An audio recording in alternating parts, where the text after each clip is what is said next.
السلام عليكم ورحمة الله وبركاته. أبنائي طلبة وطالبات الصف الخامس، أهلا وسهلا بكم يا شباب في فيديو جديد. النهاردة إن شاء الله هنحل مع بعض صفحة 17 و 18 من كتاب المعاصر إنجليزي الصف الخامس. يا ريت يا أبطال ما تنسوش تدعمونا بلايك واشتراك في القناة عشان يوصلكم كل جديد من حل التدريبات والواجبات. نقول بسم الله. السؤال الأول بيقول لك listen and circle the correct answer from A B C or D. نمبر 1 بيقول لك هانا's family، عائلة هانا moved to، انتقلوا إلى a new apartment، شقة جديدة in جيزة، في الجيزة. طيب the new apartment، الشقة الجديدة is much bigger. bigger ايه؟ bigger than، يعني طالما الصفة هنا تاخد لها er وتاخد وراها than. bigger than بتكون أضخم من أو أكبر من the old apartment، الشقة الجديدة بتكون أكبر من الشقة القديمة. the new apartment، الشقة الجديدة is near، بتكون قريبة the pyramids، بتكون قريبة من الأهرامات. يلا يا بطل، بيقول لك هنا there are، هتقول له 3، بيوجد 3 big rooms، 3 غرف نوم كبيرة in the new apartment، في الشقة الجديدة. choose the correct answer. بيقول لك my mom cooks، أمي بتطبخ lunch، الغداء in the kitchen، في المطبخ. we have، احنا عندنا أو بنمتلك a big bedroom، غرفة نوم كبيرة. so لذلك I share، أنا بتشارك فيها with my sister، مع أختي.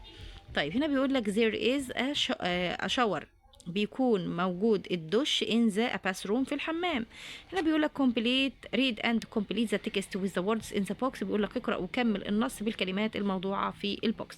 عندك هنا view يعني منظر، apartment شقة، modern يعني حديث، space يعني مساحة أو فضاء.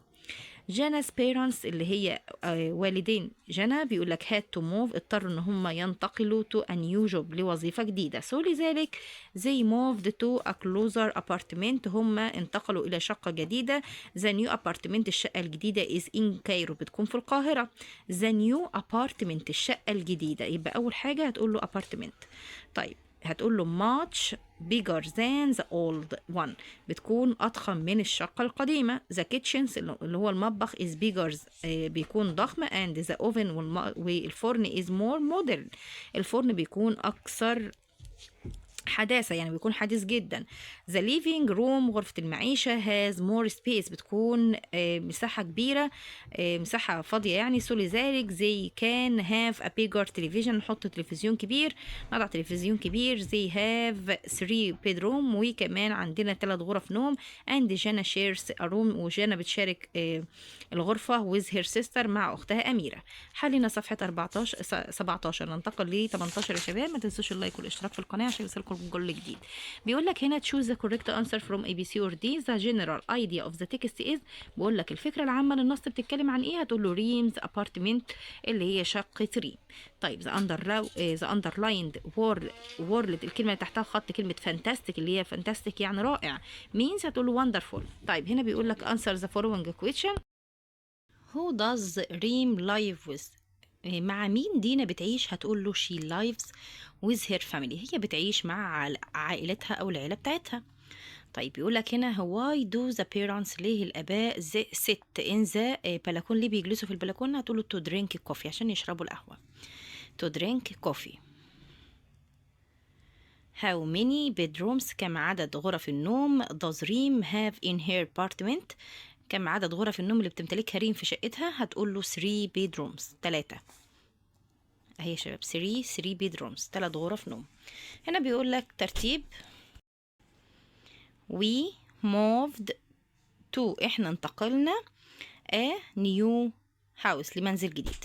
هنا هتقول له my sister، اختي likes، بتحب the new apartment، الشقة الجديدة.